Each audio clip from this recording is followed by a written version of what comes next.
Alors, Monsieur Patricos, donc on en est à notre deuxième interview sur les. Alors, du coup, la thématique, c'est les réseaux sociaux et le numérique à l'école. Donc, je vous laisse y aller. Voilà. Donc,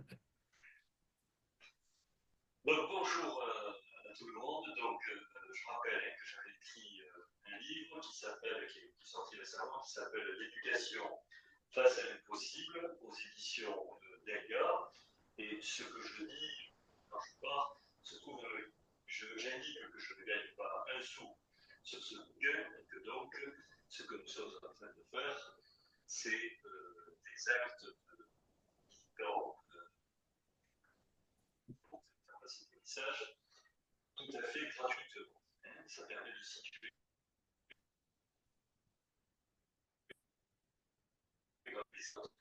alors, c'est Internet, les réseaux sociaux, l'école. C'est Tel est ça. le problème posé par Oumar. Il, C'est il, ça. est, il ne l'économise pas, hein, cette interview. Des Euh, sujets euh, comme ça. Hein. Il ne m'épargne pas. Hein. Bon, alors écoutez, on va essayer quand même de traiter ça. D'abord, je voudrais vous indiquer, pour que les choses soient un peu claires et rigoureuses, la façon dont je vais avancer pendant cette émission. Dans une première partie, je vais faire une analyse qui sera une analyse négative des usages des réseaux sociaux et d'Internet. Fort de cette présentation qui nous aura un petit peu roulé, je vais essayer de revenir vers le haut en essayant de développer des orientations qui sont susceptibles d'articuler favorablement, de façon positive, le rapport de ces nouvelles techniques, parce qu'il y a l'intelligence artificielle qui arrive à grands pas dans ce moment dans ce sujet, avec l'école. Euh, et enfin, euh, en fonction justement de cette partie, on va dire, positive, qui serait possible de cette articulation-là, j'indiquerai un certain nombre de parcours par lesquels il faudrait passer pour gagner finalement ce défi de cette articulation numérique de l'intelligence artificielle et de l'école. Donc, si vous voulez, c'est une construction presque de dissertation en trois parties auxquelles je vais m'atteler, étant entendu que, comme je l'ai indiqué en préalable, Oumar ne m'épargne pas, je suis certain qu'il va arriver à rompre ma progression. Ça fait partie du jeu. Ça fait partie du jeu, Alors, je exactement. vais commencer. Voilà. Je vais commencer, si vous voulez, par. C'est peut-être un petit peu fastidieux, mais ça permet vraiment de planter le décor, de donner quelques chiffres de la consommation des écrans par les enfants par tranche d'âge, parce que ça permet de se situer. Et il faut, au point de départ de cette réflexion-là, avoir ces temps d'usage des écrans par les enfants. Donc, en ce qui concerne les enfants entre 2 ans et 3 ans, on a 56 minutes de consommation des écrans. À l'âge de 3 ans, on passe à 1h20. À 5 ans, on est à 1h35. Quand on passe aux tranches dessus, on est jusqu'à 12 ans, entre 2 heures à 3 heures par jour. Et en ce qui concerne les adolescents de 13 à 17 ans, on est entre 4, 5 et 6 heures d'usage des écrans. Quand je fais état de cet usage des écrans, ça comprend la télévision, les tablettes, les ordi et les smartphones, hein, c'est-à-dire l'ensemble des usages des écrans. Alors, une fois que ce décor des usages est planté, il faut essayer, comme je le fais d'habitude dans mes présentations, de contextualiser. Ce n'est pas simplement un vis-à-vis entre un enfant et un écran, c'est compris dans un certain nombre d'agencements sociétaux, et donc il s'agit de resituer cet usage dans quelle dimension se. Alors, je vais partir sur des définitions qui sont presque entendues par tous, mais il faut, malgré tout, ne pas écarter même les définitions élémentaires de ces agencements, parce que ça permet de mettre en place précisément la situation dans laquelle on est en place. En ce qui concerne les usages d'Internet, je vais le dire de façon brève, mais il faut se dire que quand l'enfant est dans sa chambre de l'autre côté de la porte, quelquefois en dehors des parents, les usages se font quasiment sans présence des adultes. Autrement dit, il n'y a pas de dialogue et d'accompagnement sur ce qu'on est en train de regarder. Ça implique que ces usages d'outils Internet se font, j'aurais presque envie de dire, entre l'entreprise qui les produit, ou les supports qui sont offerts, et l'enfant. Le vis-à-vis direct, il est entre l'entreprise qui produit ce service et l'enfant. Et donc, j'indique, je signale, à partir de ce moment-là, la dimension de la responsabilité éthique et morale de l'adulte vis-à-vis de l'enfant, elle est ni plus ni moins dans cette consommation-là zappée. C'est comme si on était dans une sorte de monde parallèle par rapport à une relation de communauté, des échanges qu'il y aurait entre les adultes responsables et les enfants. C'est une vision extraordinaire. Cette façon d'être en dehors, finalement, de toute responsabilité de l'adulte par rapport aux enfants. Je rappelle, entre 7 et 12 ans, on est jusqu'à 3 heures de consommation d'écran. Quand on est chez les adolescents, on est jusqu'à 5 heures par jour. Donc il faut prendre le poids et la mesure de cette dimension d'irresponsabilité par rapport au temps vécu, passé sur ces outils-là. C'est presque autant de temps qu'à l'école. Alors, c'est au moins autant de temps à l'école. Et puis, il va falloir regarder de près quelles sont la façon dont ça s'imprime dans cette balance qu'il peut y avoir entre ces usages et les conditions d'apprentissage dans l'école. Bien entendu, il n'y a pas, on va dire, deux espaces étanches, celui du numérique et celui de l'école. Ce qui domine de toute façon la démarche, je vais envie de dire, c'est l'espace d'exister de chacun qui fait passer une dimension dans l'autre, au niveau de son. Alors, maintenant qu'on a montré cette sorte de vis-à-vis direct qu'il y a entre ce que j'appelle l'entreprise et l'enfant, quelle est la finalité de ce lien? Écoutez, je crois qu'il y a deux mots qui permettent de comprendre l'orientation qui est prise dans ce vis-à-vis.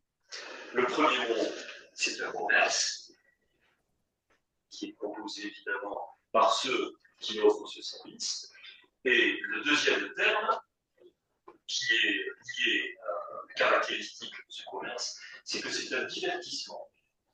Alors, il faut s'expliquer maintenant quelles sont les incidences d'un rapport au commerce, d'un rapport au divertissement dans les usages numériques.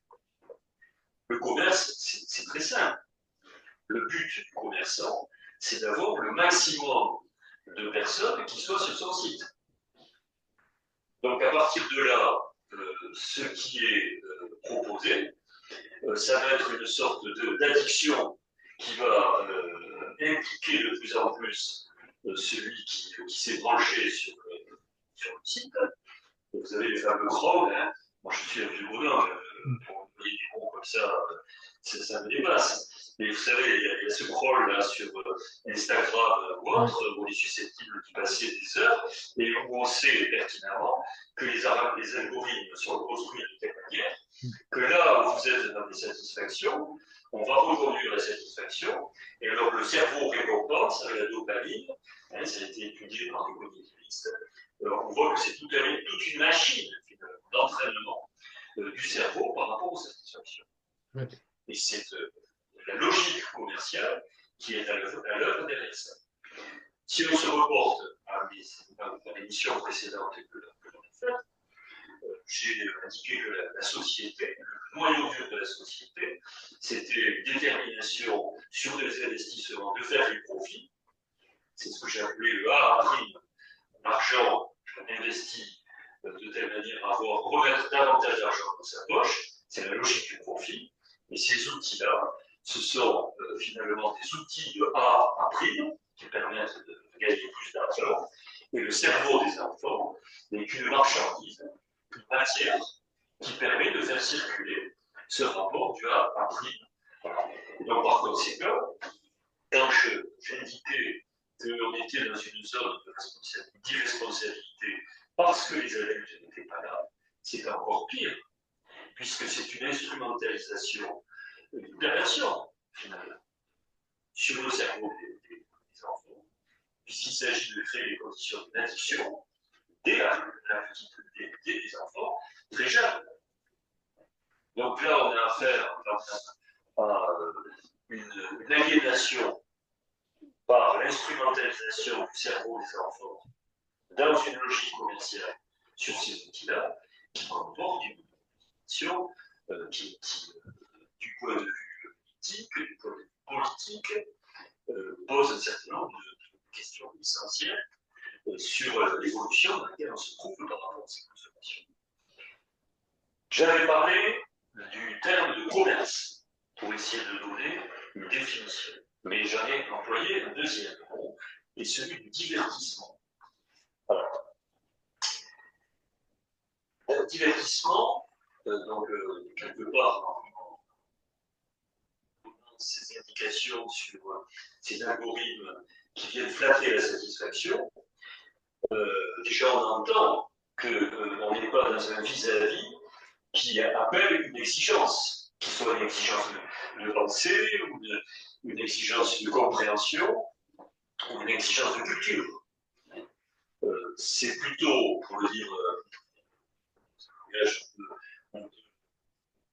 commun, c'est plutôt une façon de flatter les satisfactions les plus basses, hein, qui sont relancées dans cette dynamique.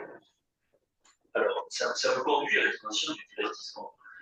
Parce que c'est en fait une manière, des addictions par l'écran, par les images, par la captation de l'émotion dans l'écran, de divertir. Qu'est-ce que ça veut dire, ce terme de divertir? C'est une définition, je vais faire un petit détour, qu'on trouve chez Pascal, le philosophe Pascal. C'est un philosophe qui pensait que l'homme était perdu entre deux infinis, l'infiniment petit et l'infiniment grand. Donc presque une nature qui errait entre les infinis. Et donc, pour parvenir à concentrer son existence sur l'essentiel, ça impliquait de regarder la mort en face, de regarder les difficultés et le réel en face. Or, une des natures ontologiques de l'homme, c'est de s'oublier et de dénier la gravité des dimensions de l'existence. Donc il y a un phénomène, finalement, d'oubli de soi-même dans le divertissement. Divertir, ça veut dire se sortir de soi. C'est comme si on bifurquait.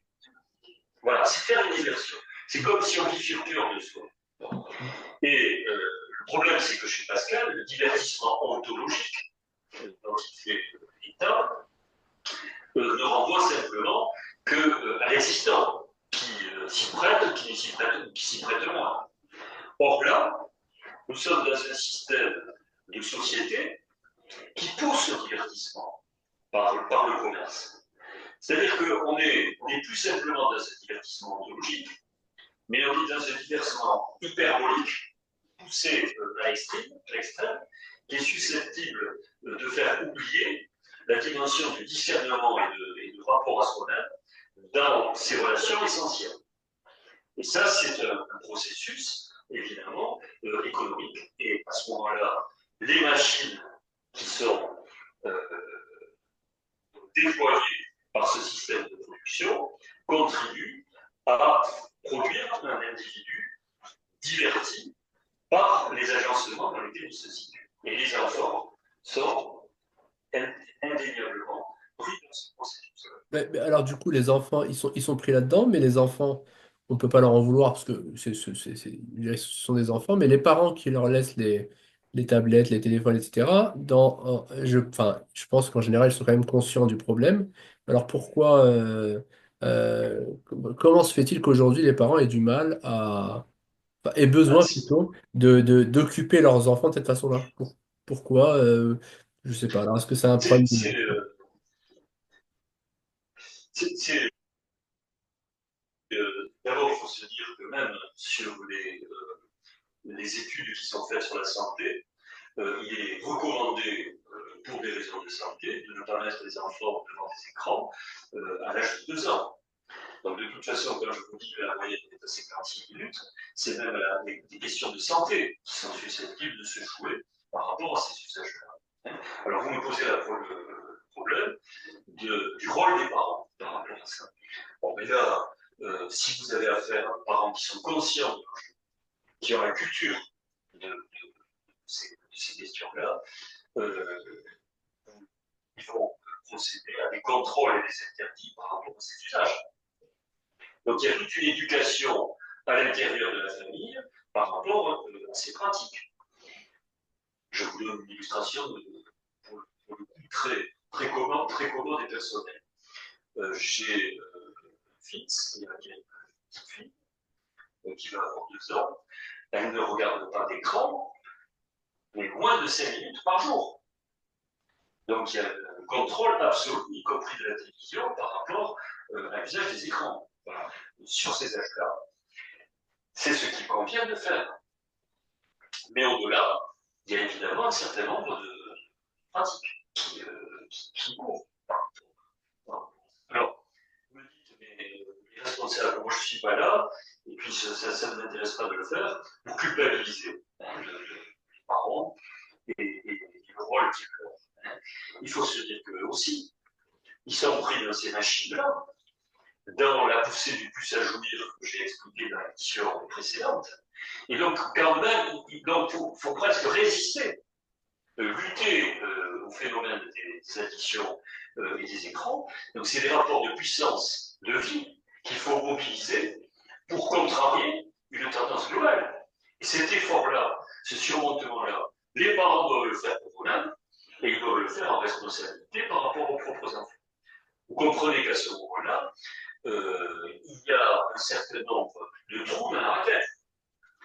Parce que comme il y a un certain nombre de résistances et d'efforts déployés dans cette situation, les frontières, les limites qui sont posées, à certains moments elles sont poreuses, et j'aurais envie de dire même que la tendance fait que la vague passe par-dessus les interdits. Bon. Et on se trouve donc dans cette situation. Aller au restaurant et observer autour de vous. Quand il y a des parents et des enfants, quelquefois le repas se passe avec chacun devant son écran. Et on est au restaurant. Alors c'est une image extrême, mais regardez aussi dans la rue des pères et des mères de famille, il se trouve que c'est souvent des pères. J'espère que je ne suis pas trop jardé dans mes définitions. Ils portent leur enfant et ils ont le téléphone en même temps. C'est-à-dire que le souci de l'enfant au moment de le porter, c'est vraiment une image, ça, est perturbé, enfin, et diverti sur cette préoccupation-là par la présence d'un téléphone qui est entre l'enfant porté et l'adulte qui le porte. Et ces images-là, elles font partie de notre environnement. Mm. Voilà, donc il faut, oui, mais il faut, contre un monde qui nous pousse dans une autre direction, donc il y a des résistances à contenir, et que ces résistances contenues, du point de vue de l'exercice de la vie, ça a un coût avec soi. Et ça n'est jamais facile. Et puis, soyons très concrets. Une relation d'un enfant chez soi, qui pleure, qui est toujours en situation de demande, qui peut ne pas, qui veut exister, et donc il faut que les parents trouvent toujours des relations de partage avec cette dimension-là. Il est souvent beaucoup plus facile de planter les enfants devant des écrans, ce qui offre une tranquillité et une paix aux parents pour que eux fassent ce qu'ils doivent faire de leur côté. Il fut une époque, vous savez, j'ai habité dans un immeuble et j'avais un autre immeuble en vis-à-vis. Voilà. Et là, j'étais plutôt dans des milieux, dans des endroits défavorisés. Avant que je parte au travail, je regardais par la fenêtre l'immeuble d'en face. Et figurez-vous qu'on voyait à travers la fenêtre les télévisions allumées. Et il était 7h30 du matin. Bon, je l'ai vu. Je l'ai vu de mes yeux. Bon. Donc, moi qui étais enseignant, éducateur, et quand je supposais que ces gosses avaient regardé la télé une demi-heure avant de rentrer en classe, je comprends ce que ça veut dire. Hein. Ah, Ça, c'est du réel. quand j'étais jeune, quand j'étais plus jeune à l'école primaire au collège, je me souviens qu'on regardait la télé avant d'aller à l'école. Effectivement, aux alentours de 7 heures, Oui, voilà. il y avait les dessins. Alors, sur TF1, il y avait les dessins animés qui commençaient à 7 heures, 6h30, 7 heures. Ah, tout est bien fait, hein. Enfin, Ils sont forts. Ils ils sont sont forts, forts. hein. Ouais. Et Ils puis, sont c'était comme forts. ça. Donc, Alors, maintenant, je vous ai dit que j'étais dans la partie critique hein, de l'usage d'Internet et j'irai sur un terrain ensuite plus positif. Mais là, je plombe l'ambiance.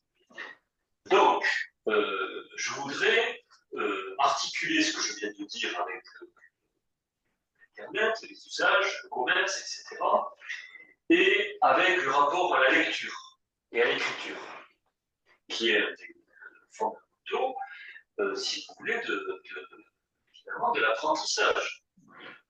Bon. Pour que quand vous lisez un livre, on va essayer de se mettre dans l'état psychologique de ce que c'est qu'un lecteur et de ce qui peut se passer par comparaison quand on est devant un écran. On se rend compte d'une situation par rapport à l'autre, ce qui est susceptible de se passer. Et là, je vais faire un certain nombre de détours intellectuels, ce qui, du point de vue de la réflexion, demande un certain effort de compréhension intellectuelle et conceptuelle. Quand vous êtes dans... Il y a deux façons d'aborder la lecture de manière psychologique. La première, c'est vous êtes dans une situation où il y a une insatisfaction du vivre. En psychologie, le sujet est divisé. Il est séparé d'un rapport de fusion et de relations complètes avec le réel et avec les êtres humains. Et donc, le livre est une possibilité qui permet, dans sa vie, de suppléer finalement à des manques et des insatisfactions que l'on peut ressentir. On s'ennuie, et, parce que c'est un vide de l'existence, on vit une certaine frustration, et le livre va ouvrir une sublimation du récit, de la narration, qui va permettre d'une certaine manière d'intensifier son existence par un balancement entre la division de mon existence et ce que peut m'apporter le livre. On lit dans le grenier,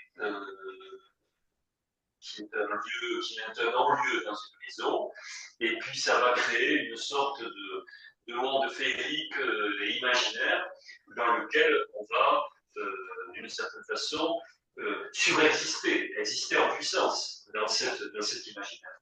Il y a bien un rapport au livre de ce type-là. Il y a une deuxième façon de lire.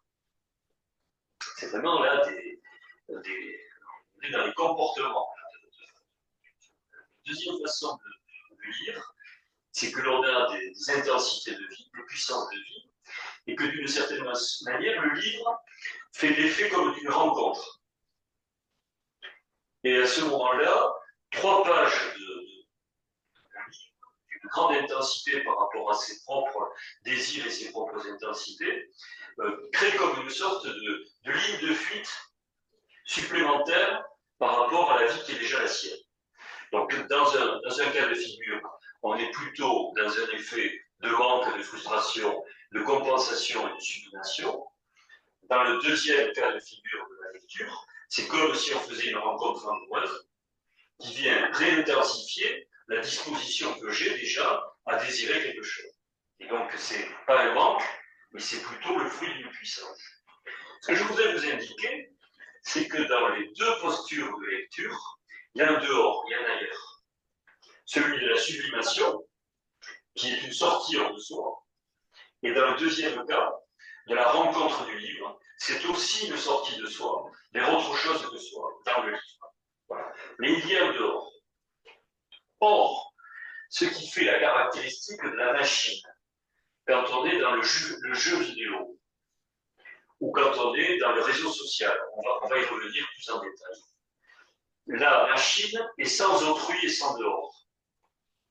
C'est une sorte de mécanisme de soi à la machine, où la machine, d'une certaine façon, précède dans ce qu'elle peut me proposer tout discernement et toute décision de ma volonté par rapport à ce que me propose la machine. Autrement dit, la machine, elle a un effet de saturation par rapport à la machine. C'est comme finalement, quand on était dans un écran, si on était repris dans des relations fusionnelles à l'objet qui capte au niveau de l'écran. Et ce que je voudrais expliquer et développer, c'est que dans le cas de la lecture, on a du dehors, et que dans le cas de la machine, on a un enfermement et un effet de saturation. La machine emprisonne, alors Et que la ça, c'est très. lecture, elle peut libérer, ouais, elle fait sortir de soi. Voilà. Elle ouvre. Ouais. Si les 2 mots, c'est que la lecture ouvre là où la machine ferme. Hmm. Si on résume, si vous voulez, les 2 dimensions, et dans la dimension de l'émotion. Et là, il faut quand même se dire que à ce moment-là, comme je l'ai dit dans la première émission, ce sont des subjectivités qui se forment dans les usages. On est ce que l'on fait.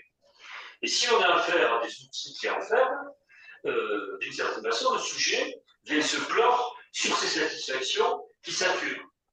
J'ai expliqué dans l'émission précédente que la transmission, c'était soit un lien à l'autorité, qui était quelque chose là aussi, où on s'élevait à travers un autre qui était plus grand que soi, donc qui est un dehors, qui est un grand dehors, et y compris avec la culture, qui est une façon de s'élever au-delà de soi, dans une dimension qui n'est pas soi.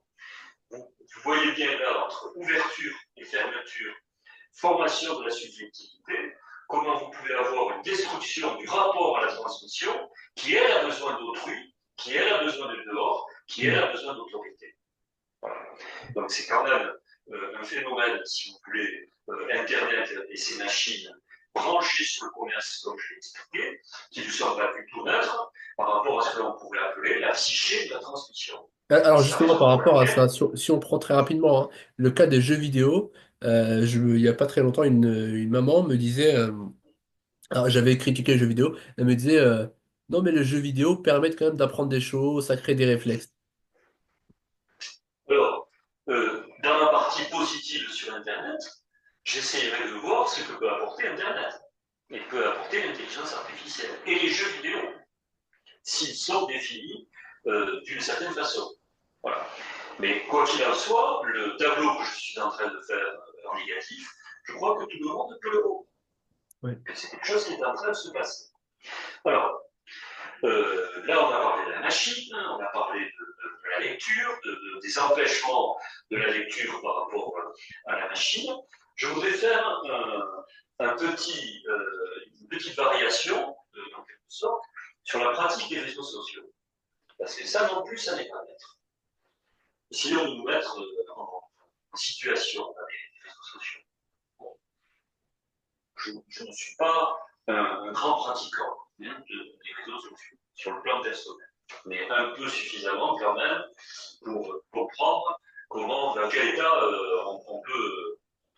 C'est vrai pour les adultes, pour les sites de rencontres, mais c'est vrai, si vous voulez, pour TikTok, il me semble. Bah, tu sais, une petite, enfin très rapide, une anecdote. Quand je discutais avec une élève de terminale il y a quelques années, elle me disait vous êtes sur quel réseau social? Je disais bah Facebook. Et elle me dit oh, Facebook c'est pour les vieux. Ah, j'étais pas au courant. Elle me dit non, mais Facebook c'est pour les vieux maintenant. Enfin, il faut être sur. À ce moment-là, il fallait être sur Snapchat et Instagram. Oui. Voilà. Facebook, c'est has-been. Et LinkedIn, au passage, on m'a dit LinkedIn, c'est pour les vieux aussi. Donc voilà. Ah oui, c'est ma fille, moi, qui m'a branché parce que, à titre personnel, je ne l'aurais pas fait moi, mais c'est la suite de la publication du bouquin. Elle m'a mis là-dessus. Ah, donc vous êtes un Mais jamais. dinosaure. Si même LinkedIn, vous y allez pas, c'est que. Moi, je ne sais pas si sur la génération des dinosaures, je crois qu'il y a encore des générations de dinosaures avant les dinosaures. Moi, je dois être à peu près dans ces strates-là. Mais je reviens sur la question des réseaux sociaux. Les réseaux sociaux, si vous voulez, du point de vue de la relation à l'autre, c'est action-réaction. C'est-à-dire qu'on est dans une intersubjectivité qui est une intersubjectivité sensorimotrice qui, d'une certaine façon, ne donne pas de place à toute épreuve de la contradiction, à toute dimension d'intervalle dans lequel il y aurait un temps de la réflexion par rapport à la relation que l'on aurait à l'autre. Le rythme et la vélocité de l'intersubjectivité dans l'action-réaction fait que le discours qui se tient ne peut être qu'un discours de rapport extérieur, d'effet entre l'un et l'autre. Mais c'est une condition même qui empêche l'approfondissement. C'est important parce que ça développe un rapport au sens, à la signification, que ce soit politique, culturel, etc. Ça développe un rapport au sens qui est toujours un rapport en surface et qui donne à ce moment-là une importance majeure à la dimension de l'opinion, des clichés, indépendamment des rapports à la vérité.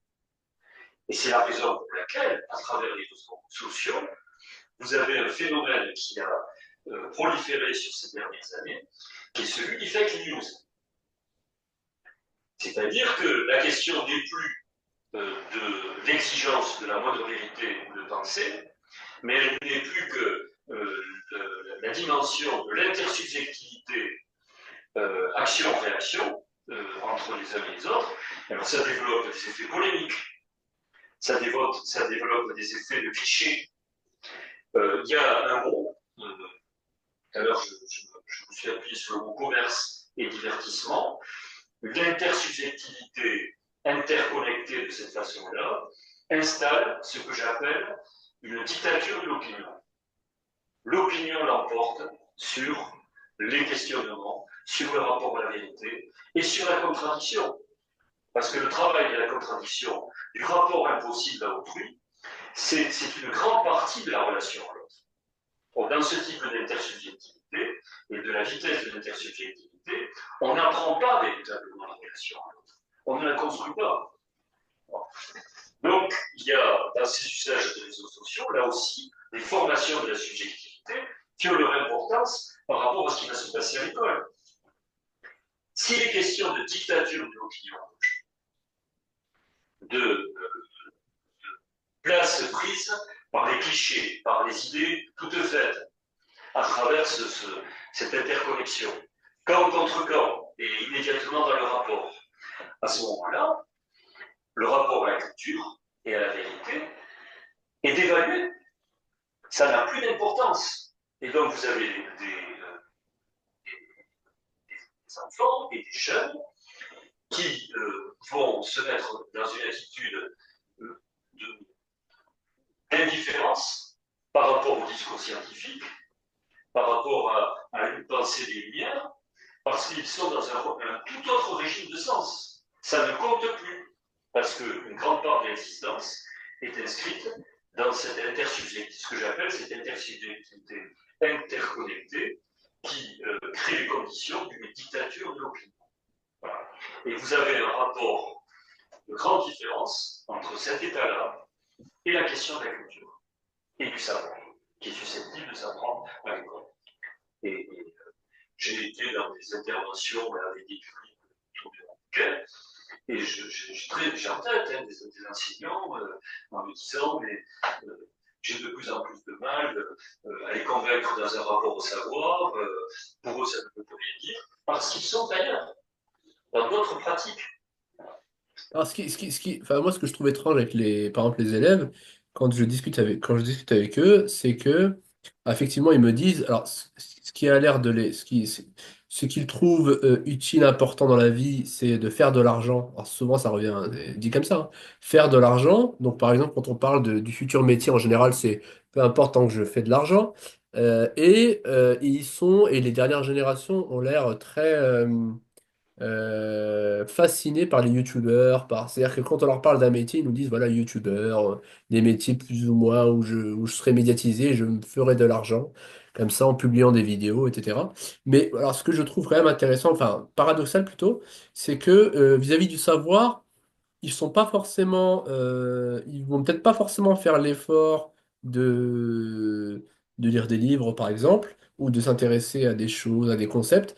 Par contre, ils ne le dévalorisent pas. C'est-à-dire qu'ils ne diront, enfin, j'ai jamais réellement entendu d'élèves, alors peut-être les jeunes adolescents, mais ceux d'un certain âge, à partir du lycée, j'ai jamais entendu d'élèves dire ça ne sert à rien en soi. C'est-à-dire qu'ils vont dire, pour moi, ça ne m'intéresse pas, mais je l'ai jamais entendu dire, ça ne sert à rien en soi. Voilà.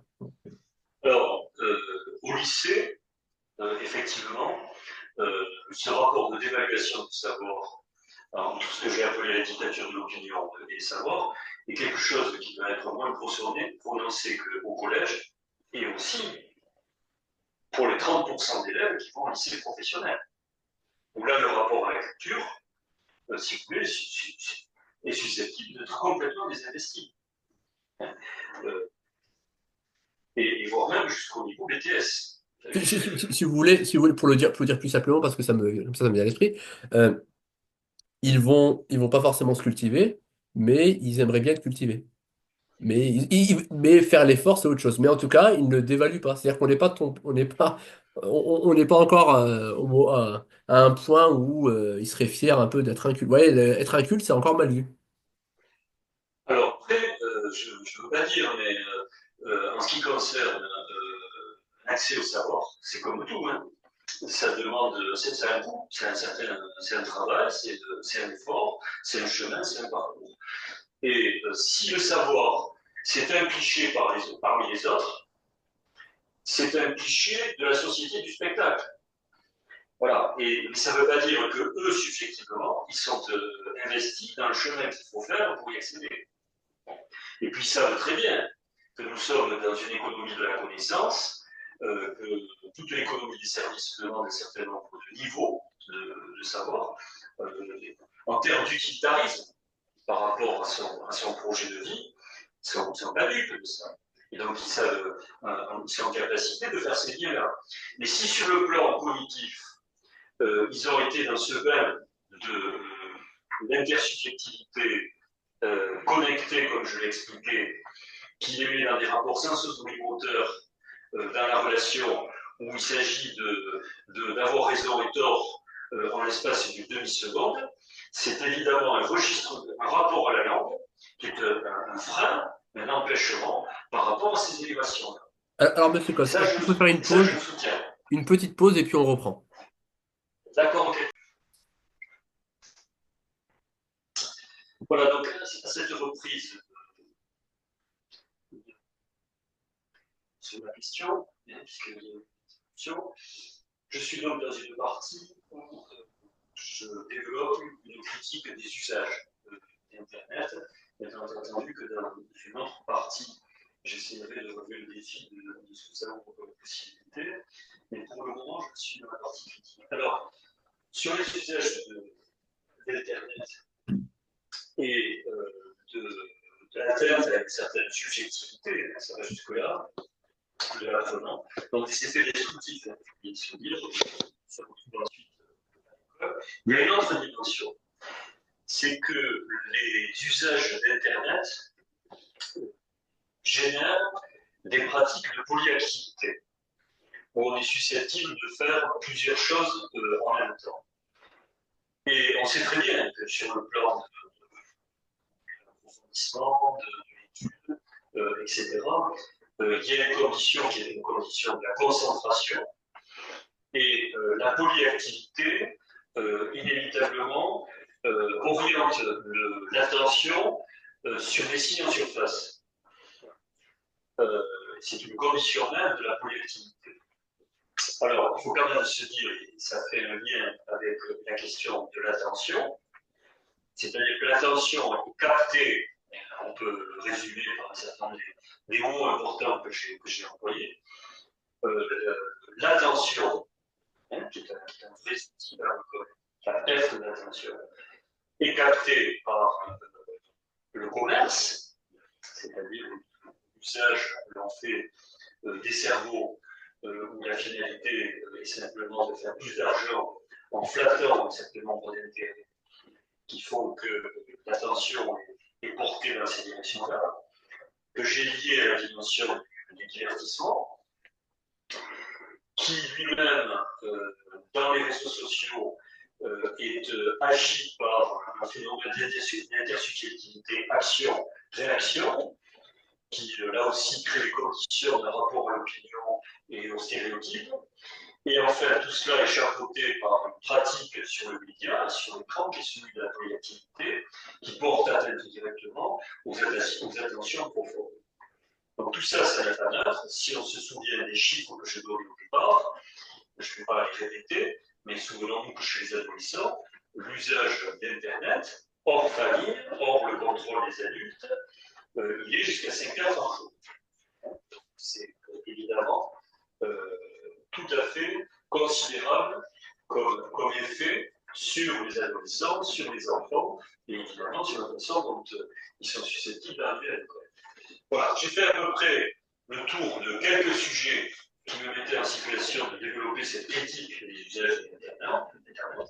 Et maintenant, je vais prendre l'autre versant, c'est-à-dire que je vais jouer le rôle de ce que l'on appelle le technophile, c'est-à-dire celui qui aime la technologie, qui va être l'antithèse de tout ce que je viens de présenter maintenant. Alors, en ce qui concerne d'abord l'importance de la technique, définition très générale, et je vais faire une analogie de telle manière à revenir au sujet sur l'intérêt que représente la technique. Invention de l'étrier. Alors, l'historien, il va écouter avec beaucoup d'attention. L'invention de l'étrier modifie les pratiques de la guerre. Parce qu'à ce moment-là, le cavalier qui est sur le cheval peut tenir la lance devant son adversaire. Et ça modifie complètement tous les rapports de puissance et de rapports évidemment d'invasion, d'impérialisme, parce que simplement une technique liée au cheval va modifier les rapports de puissance. C'est pour dire que toute une société peut être bouleversée dans ses rapports par une simple technique. Et celle-là remonte à très loin dans le temps, hein, et c'est simplement pour vous indiquer son importance. Donc ça signifie aussi que si la technique arrive, si elle est là, elle est bouleversante. Les progrès dans l'humanité, il y en a dans bien du domaine, de l'art, des rapports politiques, de l'organisation de la société, mais on peut dire quand même que l'évolution par la technique est un phénomène qui, en termes des progressions et du devenir de l'humanité, surtout dans l'époque contemporaine, où il y a une potentialisation de l'innovation technique, est un des facteurs d'évolution de l'humanité, probablement un des plus importants par rapport aux autres lignes de progression. Compte tenu de l'organisation mondiale de la société autour de l'innovation technique liée d'ailleurs dans le rapport aux questions de croissance poussées par le capitalisme. On ne peut pas développer tous les sujets, mais ça donne quand même l'importance que prend la technique dans ce monde. Alors, par rapport à ça, l'intelligence artificielle, vis-à-vis de laquelle on est encore au balbutiement, et on est encore au balbutiement dans son rôle à l'école. Nous savons que c'est une technique bouleversante. Et donc, je me disais que j'étais technophile. La question, ce n'est pas de se mettre en travers, de tourner le dos, de ne pas se connecter, parce que de toute façon, c'est là. Et que ça définit donc des rapports de la société qu'elle a avec elle-même et entre les hommes, si vous voulez, au travers de cette technique. Donc il n'est pas question de supposer qu'on va l'écarter. Et comme c'est de toute façon une technique qui se développe dans la société, l'école étant dans la société, bien entendu, elle est susceptible d'introduire en son sein l'utilisation d'Internet, c'est déjà le cas, mais aussi de l'intelligence artificielle. Donc il faut voir quelles sont les incidences de cette arrivée de l'intelligence artificielle dans l'école et qu'est-ce qui peut se passer. Alors, tout d'abord, je voudrais faire une articulation sur cette partie-là entre ce que l'on appelle la diversification et l'intelligence artificielle. Et ça vous renvoie à l'émission précédente. Et on va faire quelques découvertes, une fois de plus, pour essayer de comprendre. Dans les situations de la Troisième République dont j'ai parlé tout à l'heure, à l'école, j'ai expliqué qu'il y avait un rapport au maître et un rapport à la culture qui était en fait fédérateur en termes de groupe. C'est-à-dire que la diversité des parcours était susceptible d'être enveloppée par des unités qui étaient celles incarnées par l'autorité et celles du grand récit culturel qui étaient susceptibles d'être représentées. C'est une époque où les grands récits et les figures de l'autorité et compter sur la manière dont le commun était susceptible de se composer. La communauté était susceptible de se composer. Or, on est passé dans une société, les grands récits, pour une large part, perdu de cette inventé. J'ai parlé la dernière fois de la crise de l'autorité. Et donc, à la place des grands récits et de cette crise de l'autorité, d'autres choses se mettent en place. Alors, juste pour préciser, ce que vous appelez les grands récits, c'est la Révolution, On va dire, le grand récit par excellence, dans la grande intériorité, c'est la religion. Et qui est suivi par d'autres religions et d'autres religions humaines, qui vont être par exemple le communisme ou qui vont être la République, qui va être sacralisée dans ses commencements. Il suffit de lire les textes des grands républicains qui ont rendu l'école libre gratuite pour tous. Ils proposaient que l'on fasse des prières à la République en rentrant dans la classe. C'est dans les vallées des Cômes, si vous voulez, des instituteurs de l'époque. C'est pour dire à quel point on avait une proximité entre une conception ecclésiale et puis l'école. on avait en fait repris les outils du catholicisme de la religion, on les avait retournés pour faire Absolument. Une religion séculière. Si vous lisez ça y est noir sur blanc dans ces années du Côme, et vous avez dans des textes de Durkheim qui s'en expliquent, c'est-à-dire que vous avez des rapports évidemment de liaison entre les mœurs telles qu'ils étaient pratiquées dans la religion et les mœurs telles qu'ils étaient pratiquées dans la République. Voilà. Le hussard de la République est un saint laïc. Oui, oui. C'est un prêtre, c'est un prêtre, il est là pour voilà, et il a une vocation, etc. C'est un prêtre laïc, pour faire des raccourcis, qui probablement ne plaisait pas trop à un certain nombre de catholiques Oui. c'est l'expression, parce que je l'ai connu aussi, que je fasse ces collisions de formules, mais ça permet d'expliquer, malgré tout, cette proximité des grands récits avec l'école. Bon. Qu'est-ce qui se passe ensuite Il y a une fragmentation de la société, une fragmentation des grands récits, une fragmentation des communautés, une fragmentation des polémiques des autres. Et puis on veut plus se Et donc, sacrifier maintenant. on arrive C'est-à-dire que et, l'idée de et la sacrifice, partie mourir pour la République est quelque chose qui a perdu un petit peu d'élan, effectivement, et de vocation dans la période qui a perte des grands récits, de la sacralité, évidemment, de la cause.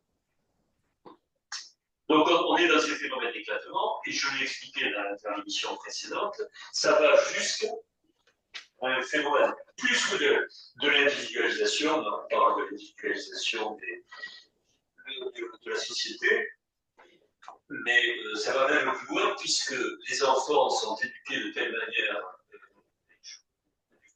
sur précédente, qu'ils sont beaucoup plus concentrés que pouvaient être les formations d'enfants de la génération antérieure.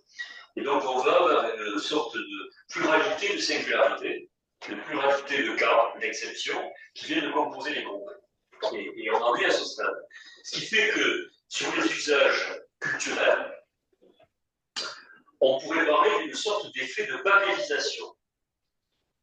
Babel, c'est une tour dans laquelle, si vous voulez, il y avait toutes les langues qui étaient mélangées. Et donc, on se retrouve en alternative, en remplacement des grands récits, par un phénomène de babélisation des pratiques du sens, des usages, etc. Donc, pour marquer le trait, je dirais que ça va plus loin que ce que l'on a appelé l'individualisation, qui est une façon de considérer que c'est l'individu qui définit finalement toutes les finalités. Ça va plus loin que ça. C'est-à-dire que la singularité fait qu'on est carrément dans la dissolution du phénomène du commun et du collectif. C'est la singularité à la place du commun. L'individu, on arrivait encore à le recomposer par rapport à un collectif. La singularité, elle est beaucoup plus dissociée par rapport. Donc, phénomène de fragmentation et de babélisation. Bon. Alors, ça pose un premier problème en termes de différenciation, et ça, je pense que ça n'est pas suffisamment pensé par les pédagogues qui appliquent le niveau 7, je l'ai dit aussi dans l'émission précédente. Le phénomène de singularité fait que la différenciation devient une différenciation exponentielle. C'est plus simplement une hétérogénéité de niveau. C'est une différenciation de singularité. Et il y va là de formation de subjectivité par rapport à tout ce que j'ai expliqué dans l'émission précédente. Babel. Et puis les Mais le subjectivités monde peuvent être, chez un même élève, multiples, elles peuvent changer, c'est-à-dire que ça ne s'arrête jamais. Merci Omar. Merci Omar, parce que ça c'est très intéressant. Dans une même personnalité, vous avez plusieurs cartes d'identité. Un adulte, il va être camionneur, catholique, il va être dans un club de rugby, et toute son identité va être une série comme ça de cartes d'identité superposées qui va faire la multiplicité de sa propre personnalité. L'identité d'aujourd'hui, elle est faite comme ça. Donc, ça ne fait que illustrer finalement les définitions des singularités dont j'ai parlé dans l'émission précédente à propos des enfants. Alors, maintenant, je voudrais articuler, si vous voulez, cette question du Babel, des singularités et de l'intelligence artificielle. Et de ce que j'ai appelé la zone proximale du développement. C'est-à-dire que pour répondre dans la classe à ce Babel, à cet effet de singularité, j'ai déjà expliqué qu'il fallait développer un rapport de proximité à cette singularité. Et que donc il y avait un bon intervalle. Si on était dans un trop grand intervalle par rapport au récit, eh bien ça ne marchait plus. Il fallait donc se rapprocher et essayer de faire le pas qui était possible entre cette singularité et un discours qui était un discours scientifique ou un discours, si vous voulez, culturel. Bon, voilà. Or, là, par rapport à cette question de la différenciation, on a un premier problème par rapport aux usages en cours. Ce premier problème, c'est celui de l'académisme. L'académisme, c'est de considérer qu'il y a une belle culture et qu'on va amener ces singularités dans la belle culture. Et il y en a beaucoup qui pensent comme ça. Plutôt des conservateurs qui sont dans cette conception de l'académisme. Et il faut se dire que le système culturel français, par les universités, par les classes préparatoires, par les grandes écoles, est un système, une organisation qui vient soutenir les fondations de l'académisme. Donc il y a évidemment une organisation politique de la culture sur l'académisme avec ce type d'école, et y compris l'université, qui est tout un système. Il faut comprendre la fonction hégémonique, la fonction aussi de distinction par rapport à quelqu'un comme Bourdieu. Or, je vous dis qu'il y a un problème. On va en arriver à l'intelligence artificielle après, et la différenciation. Je ne perds pas le nom.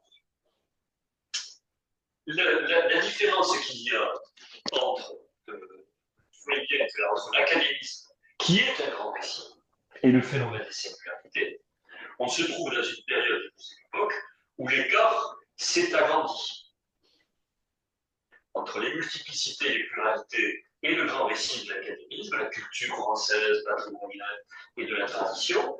Il y a quelque chose dans cette dimension-là qui s'est écartelé, voilà, et qui fait partie de l'époque. Et ce que n'arrivent pas à penser les conservateurs par rapport à cette évolution-là. Donc à ce moment-là, il faut arriver à développer une différenciation, je l'ai déjà dit, au plus près des singularités. D'où la zone proximale de développement dont j'ai déjà parlé. Mais il y va aussi d'un rapport à la culture qui tolère qu'on doit se rapprocher des pluralités, que l'on doit se rapprocher des singularités. C'est-à-dire qu'il faut accepter que l'académisme descende de son piédestal de telle manière à trouver les bons intervalles de ce qui est possible par rapport à cette pluralité des langues.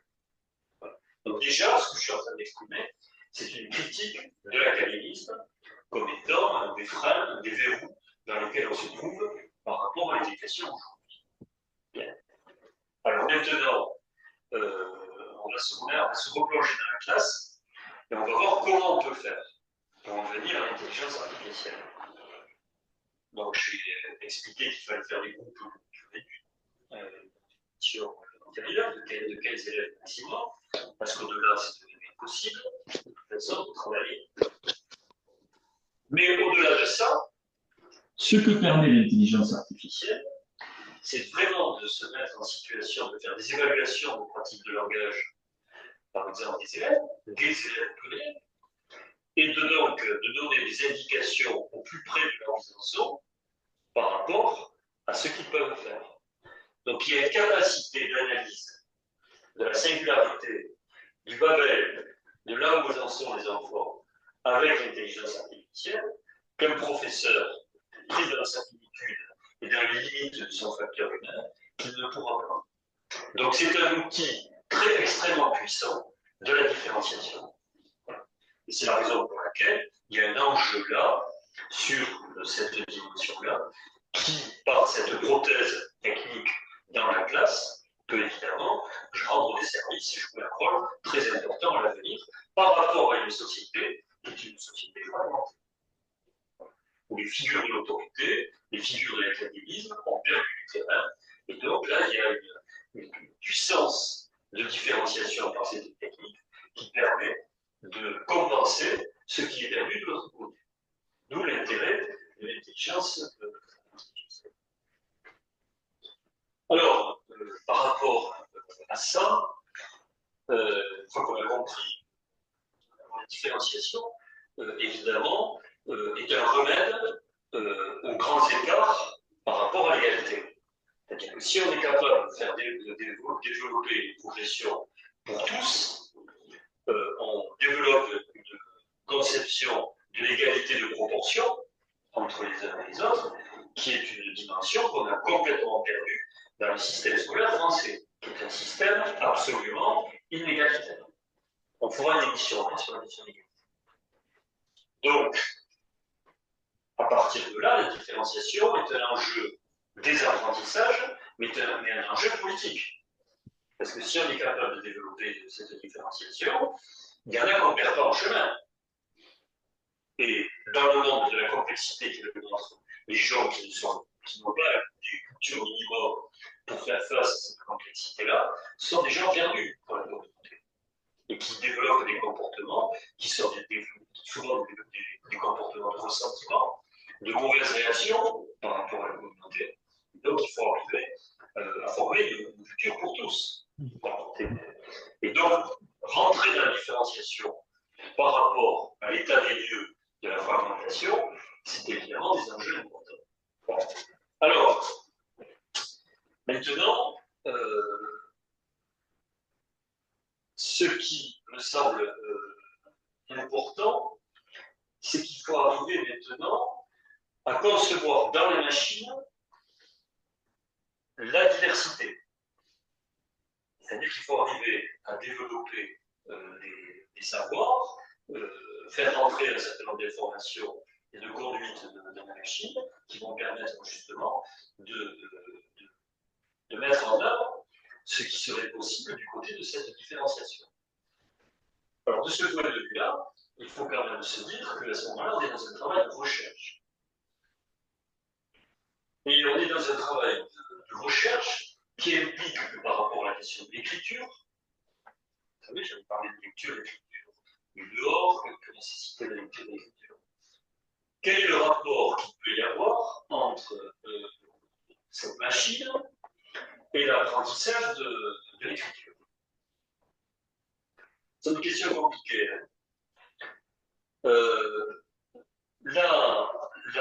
L'écriture, c'est une mémoire. C'est une trace qui n'est pas dans la tête, mais qui est extériorisée. C'est une mémoire extériorisée. Ce qui se passe avec l'intelligence artificielle et déjà avec Internet, c'est que ce sont aussi des mémoires externalisées qui viennent se rajouter à cette mémoire externalisée qui est. Sauf que les mémoires externalisées, quand on est Internet, elles sont cybernétiques et automatisées. Et quand on est avec l'intelligence artificielle, ça va encore plus loin, parce que ce sont des mémoires externalisées expertes, qui sont capables elles-mêmes de développer des formations de sens. À partir du moment où on leur envoie la demande. Donc il y a toute une question de rapport de l'écriture à l'externalisation des mémoires dans le monde contemporain. Alors, les premières observations que l'on peut faire par rapport à ça, c'est qu'il y a une concurrence des mémoires, de l'importance des mémoires. Et donc, de fait, si vous faites une enquête sur les pratiques de la lecture aux États-Unis, etc., vous voyez qu'il y a une déperdition tout à fait rapide des usages de la lecture, de l'écriture, qui est le premier niveau de mémoire externalisée. Donc, ce qui gagne à partir de ce moment, c'est les mémoires automatiques et les mémoires expertes, qui sont en train de l'inventer. D'où il y a une nécessité pour apprendre l'écriture, de faire une sorte de réflexion d'un rapport au savoir qui réinscrit la problématique de l'écriture par rapport aux autres mémoires externalisées. Si on segmente la réflexion et la question de l'écriture aujourd'hui par rapport aux autres mémoires, on est en monde. On développe une science pédagogique sur la question de l'écriture, mais qui est, en quelque sorte, cloisonnée dans ses élaborations théoriques et qui ne fait pas les articulations avec le monde et les clichés qui sont en train de se développer avec ce monde. Donc il y a une nécessité de par les chercheurs, et donc là ça se passe au niveau des universités, d'inventer, de créer un certain nombre de réponses de pensée et de savoir qui soient à la hauteur du monde qui est en train de se faire. Et l'université, dans cette dimension de création de concepts et de pensée, ce que j'appelle l'université inconditionnelle dans le livre, de Jacques Derrida, c'est la situation qui consiste à penser ce qu'on ne pense pas encore. Et quand on est dans une technique bouleversante, on est dans des situations où il y a à penser ce qu'on ne pense pas encore. Et c'est précisément ça, cette condition de l'inconditionnalité de l'université, qui est susceptible d'aborder ce qui est encore impensé dans ce qui est avancé. Et il y a bien là des rapports entre l'écriture et les mots externalisés qui sont impensés et qui sont impensés par la recherche. Et la formation du savoir, notre culture, elle est aussi une culture par les médias, par le médium qui l'apporte. Donc il y a un travail de penser sur le savoir humain dans ces différentes dimensions de mémoire qui est une culture à inventer. Alors, toute la question est de savoir si l'université aujourd'hui est en capacité de penser ces rapports entre l'écriture, l'intelligence artificielle, de telle manière à en faire une culture de l'avenir qui soit transmissible aux enfants qui appartiennent à ce monde. Voilà des gros problèmes que je suis en train de... Des très gros problèmes. Alors, mon hypothèse, par rapport à cette invention-là, culturelle, c'est que dans l'état des lieux de cette université, ça n'est pas possible.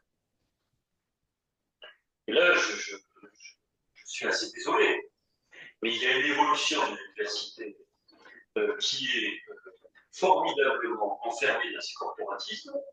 Il y a un seul corporatisme dont j'ai déjà parlé dans d'autres moments, où il y a des reproductions de discours.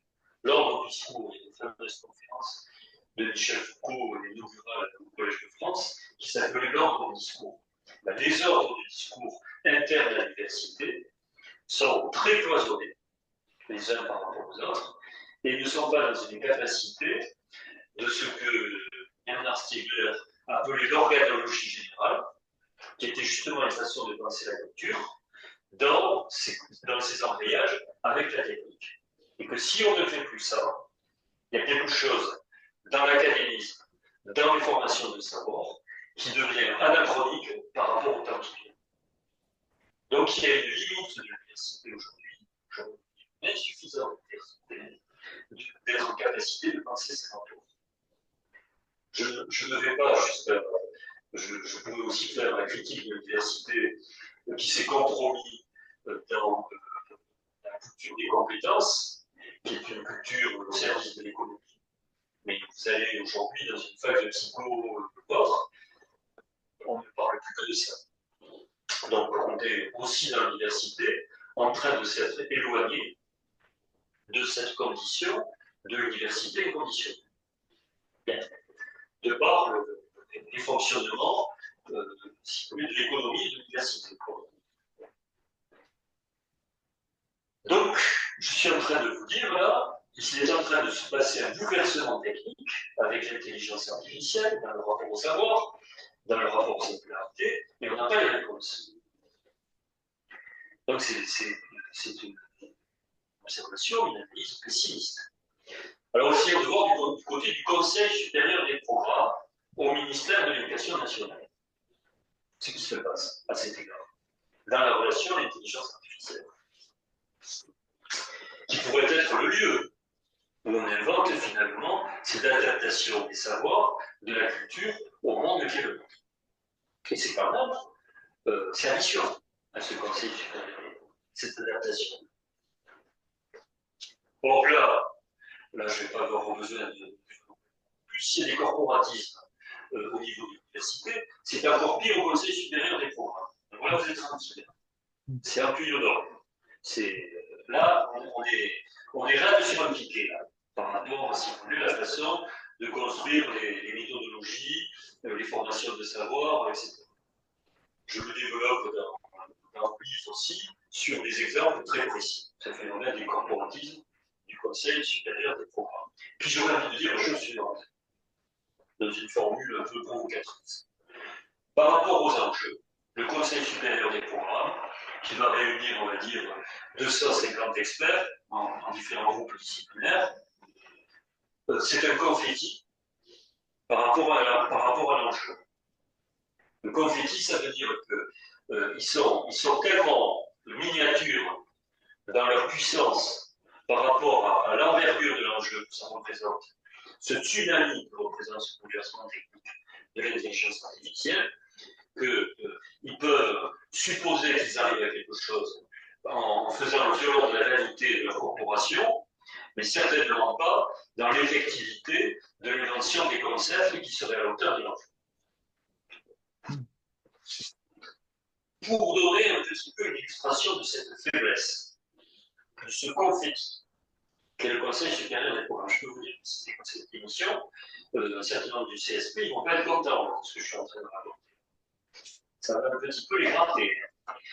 Mais quoi qu'il en soit, mais je le fais exprès, hein, c'est évidemment délibérément. Alors, pour illustrer ça, cette faiblesse, les GAFA, c'est-à-dire ces entreprises multinationales qui sont personnes. Il y a bien des individus qu'on connaît qui ont quelques milliards en poche.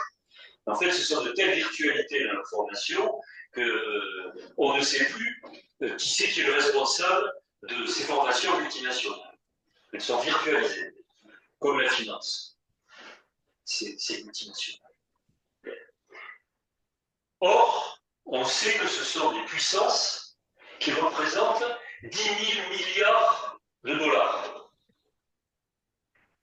Et ce sont eux qui viennent donner finalement les formations qui vont conditionner ce qui va passer dans les tuyaux, dans les fibres de l'intelligence artificielle, dans leur stock de mémoire. Monsieur Musk suivait mon regard dans cette affaire. Entre la puissance, c'est des métaphores, hein, c'est pour que l'on comprenne, ce sont des illustrations. Hein, c'est comme si je coloriais là, autour de ce sujet. Bon. Vous mettez Monsieur Musk à côté du Conseil supérieur des programmes en France. Alors, soyons sérieux. Il y a un problème, si vous voulez, qui n'est pas simplement un problème de savoir, qui est un rapport du savoir aux puissances qui sont à l'œuvre et qui passent dans les tuyaux et qui viennent jusque dans les domiciles, au sein des familles, dans la chambre de l'enfant. Bon. Il y a une sorte de déconnexion de la réalité, quoi. C'est-à-dire on peut pas, enfin, et... Là, je suis en train de parler de puissance. Hmm. Et ces puissances, si vous voulez, ce sont des gens qui. J'ai parlé de l'irresponsabilité par rapport aux adultes et aux enfants. Ces gens-là, ils développent des puissances où, comme dit le célèbre directeur de TF1, on faisait en sorte de mettre à disposition le cerveau de telle manière à l'engager dans la consommation du Coca-Cola. Oui. Bon. Alors la phrase c'était Comment il s'appelait? oui, je sais plus comment il s'appelle. Voilà, il disait c'était Monsieur Lelay. c'est ça exactement. Monsieur Lelay qui Monsieur disait Lelay. Voilà, Monsieur Lelay. qu'il était payé à mettre en place du temps d'attention pour Coca-Cola, De cerveau disponible de pour cerveau vendre du disponible. Coca-Cola. C'est ça. Bon, Mais il si vous avait voulez, résumé à la limite. cette expression, si vous voulez, est valable pour les multinationales, la puissance que représente les multinationales sur l'intelligence artificielle. Hmm. Bon. Ça, c'est très très net. Donc, je suis mon sujet. Qu'est-ce qu'il faudrait en termes d'organisation de la recherche de l'université, en remplacement de l'université qui est insuffisante, en remplacement du confetti que représente le Conseil supérieur des programmes par rapport à cette puissance. Et il faudrait une alliance de puissance. Et donc, par conséquent, il faut faire un palier de recherche où il y a des budgets européens, où on vient rassembler un certain nombre de chercheurs, des cognitivistes, des psychologues du développement, des experts en discipline, des scénaristes, des ingénieurs, qui sont des équipes collaboratives autour de l'intelligence artificielle sur des productions de pédagogie et de savoir qui résistent à une conception de l'économie de la connaissance qui est une autre puissance par rapport à laquelle il faut faire stock de puissance pour pouvoir y résister. Donc ça pose une quantité de problèmes par rapport à la culture, par rapport à la souveraineté, mais il faut quand même se rendre compte qu'une souveraineté culturelle, elle n'est possible que sous condition que la puissance puisse la tenir, la souveraineté.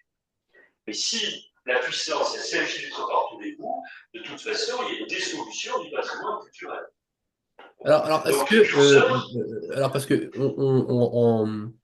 en Europe, on n'a pas l'équivalent des GAFAM. Alors en Chine, ils ont je sais plus comment alors, ils appellent ça en Chine, les bon bref, je sais plus comment ils appellent, alors c'est un sujet, si vous voulez que je peux ouais, parce que alors, exprimer. justement, ce que je voulais dire très Euh, rapidement, c'est juste que, est-ce que finalement on peut pas, enfin, si on avait développé en Europe l'équivalent des GAFAM, est-ce que déjà on aurait pu les contrôler et en faire peut-être quelque chose d'utile, enfin, ouais, d'utile, plus ou moins. c'est un sujet par rapport à l'intelligence artificielle et l'école. Et je vais m'en expliquer.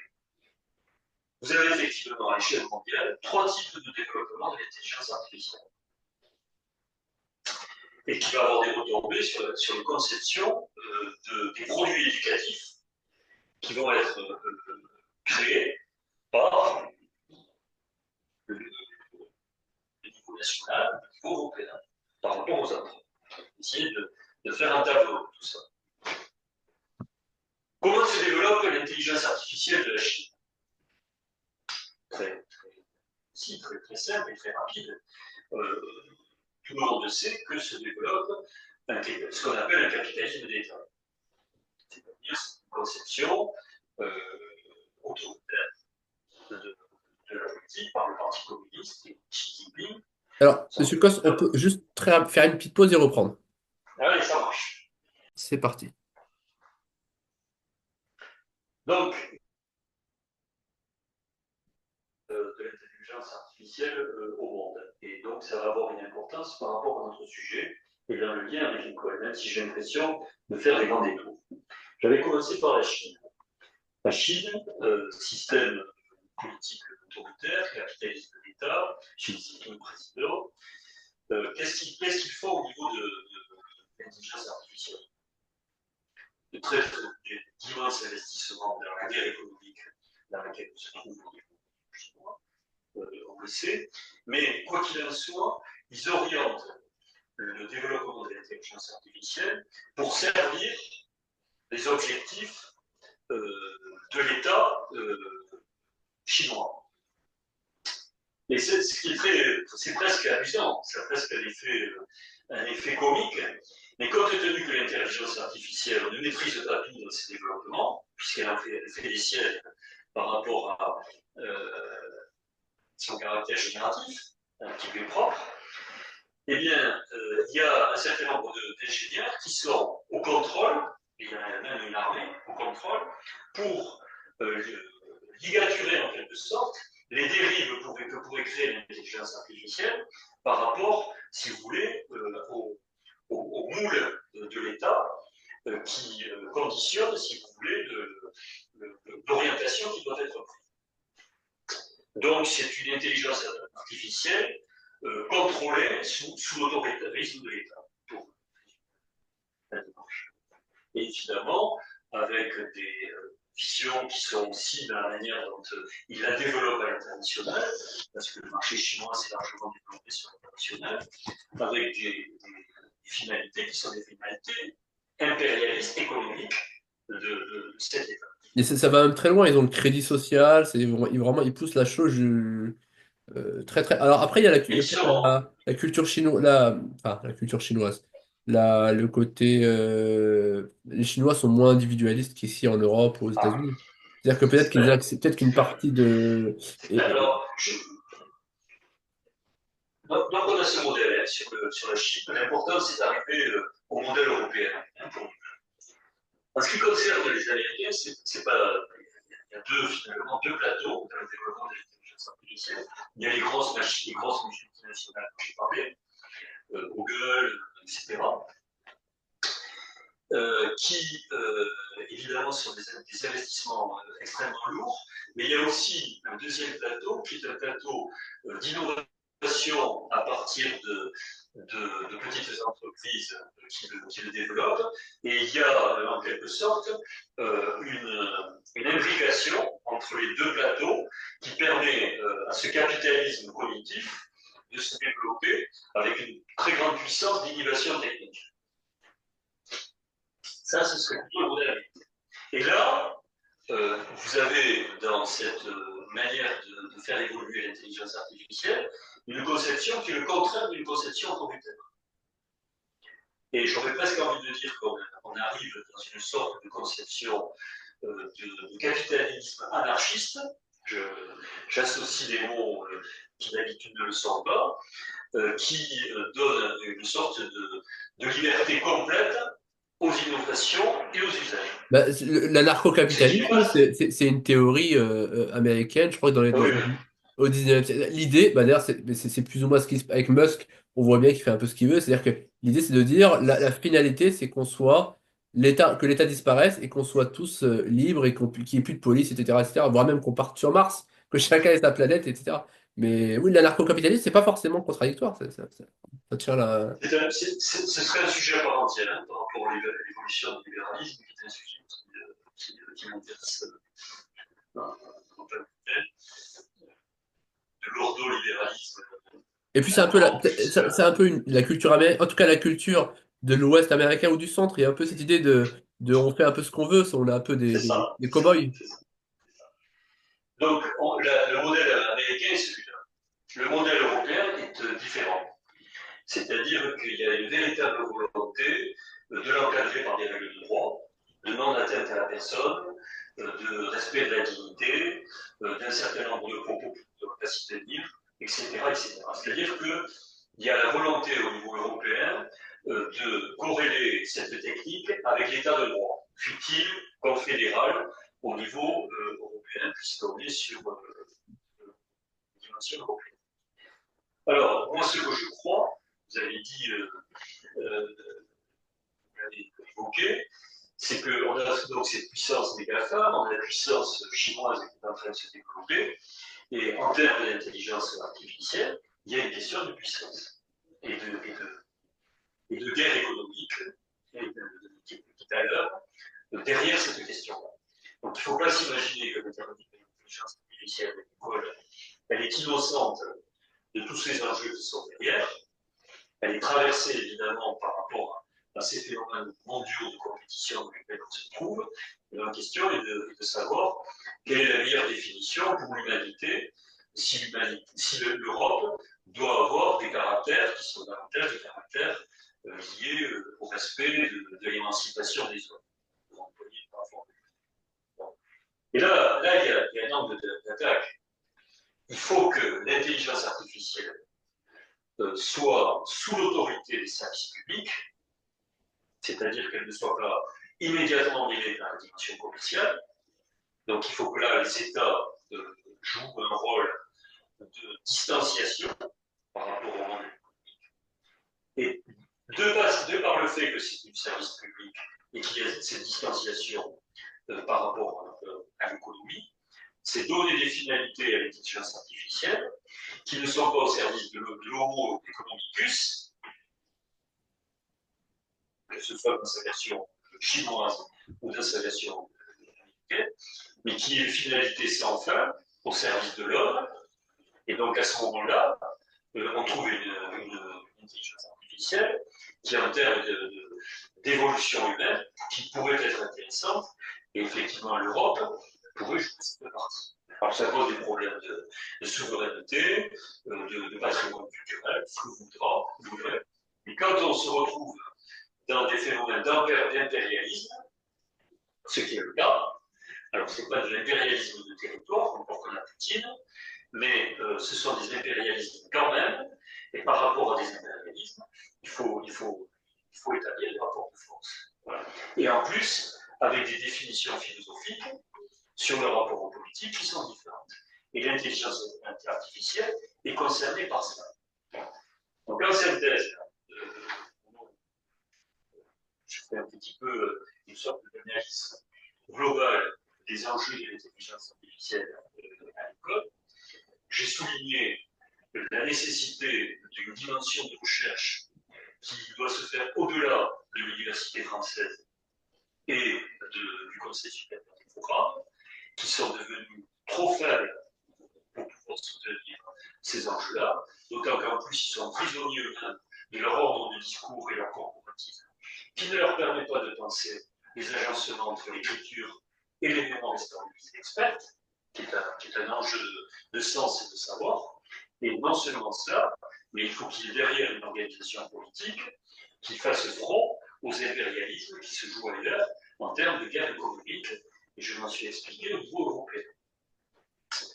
Voilà, alors,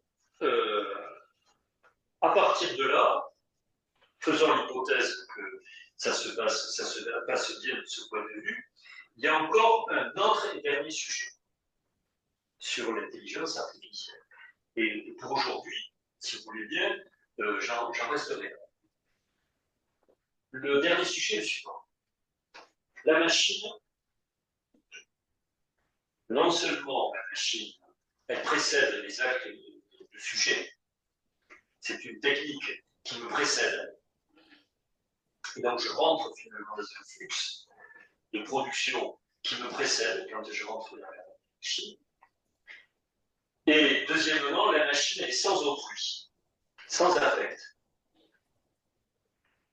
Donc par conséquent, ce qui est très important au niveau de la transmission, je l'ai dit dans l'introduction, il n'y a pas de transmission un élève et quelqu'un qui est appelé vers un dehors qui est plus haut que lui. Il faut l'élever. Voilà. Donc il y a de l'autre. Et il y a de l'autre dans l'affect. Il y a une condition du désir à la transmission et une condition de la reconnaissance entre les hommes, qui est l'essence de la possibilité d'apprendre. S'il n'y a pas ça, ça ne marche pas. Donc il faut trouver des protocoles sur la zone proximale de développement avec l'intelligence artificielle qui respectent la part d'affect, la part d'autrui, la part de dehors et la part de la machine. Et si les seuils entre les deux ne sont pas au bon endroit, la transmission ne pourra pas passer. Je vous signale qu'aux États-Unis, je crois que c'est un Arizona, il me semble, ils ont créé les premières écoles sans professeurs, qui ne marchent qu'avec l'intelligence artificielle. On n'est pas dans l'utopie, on est déjà dans quelque chose qui existe. Ça, c'est absolument l'avenir qu'il faut éviter. Il faut que la machine reste un outil des hommes. Et s'il n'y a pas ces équilibres qui sont trouvés dans les protocoles, évidemment, on va rentrer dans des définitions complètement utilitaristes, fonctionnalistes, où quelque part la question du commun, du partage entre les uns et les autres, sont susceptibles de se perdre dans ces stocks machiniques. Et est-ce qu'ils ont eu des résultats sur le plan scolaire? Est-ce qu'il y a des résultats? Il y a une sorte de... Mais quand vous inventez une machine pareille, ils vous font une gomme derrière pour démontrer que ce sont les meilleurs et D'accord. qu'ils sont les meilleurs résultats. Ensuite, vous imaginez ça à l'échelle d'un enseignement de masse, c'est une horreur, quoi. C'est le meilleur des mondes de ce clé, à côté, c'est Ouais. le petit lait. Hein, donc, si vous voulez, on ne peut pas rentrer là-dedans. Hein. Donc voilà. Et donc, politique de l'intelligence artificielle, penser l'impensé des mémoires externalisées par rapport à l'écriture, et la zone proximale de développement avec l'affect. Voilà qui vont être les trois concepts que je vous aurais proposés pour sortir de la critique tout à l'heure que j'ai faite des usages, qui sont cyniques, qui sont mortifères pour les enfants, pour être pour les défis de l'information d'avenir. D'accord. Voilà ma conclusion. Très bien. Ben, alors, on va s'arrêter là, du coup. On va s'arrêter là. On va s'arrêter là. Oui. Je vais attendre votre prochaine commande pour nous préparer la prochaine émission.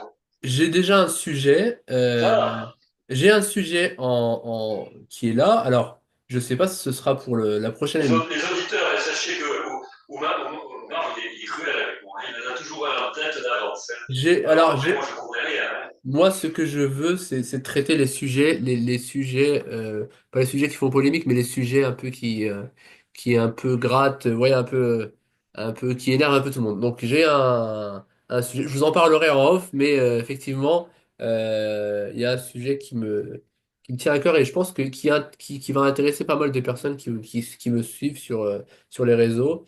Et voilà. Mais on en reparlera et puis on va définir. D'accord, d'accord. Voilà, on va définir le prochain sujet. Ce sera pas celui que j'ai sous le bras, mais on le définira en off. Ok. Ah, d'accord. Ok, ça marche. Très bien. Mais écoutez, moi, je vous remercie. Et puis, voilà, je vous souhaite une très bonne soirée. Parce qu'il va Et de continuer. même, Comment? et aux auditeurs aussi. Et aux auditeurs aussi, très bonne soirée, une très bonne journée. Ça dépend à quelle heure ils regarderont la vidéo. Et C'est puis, on ça. se dit à la prochaine Et interview. à la prochaine. À la prochaine interview. À bientôt. À bientôt.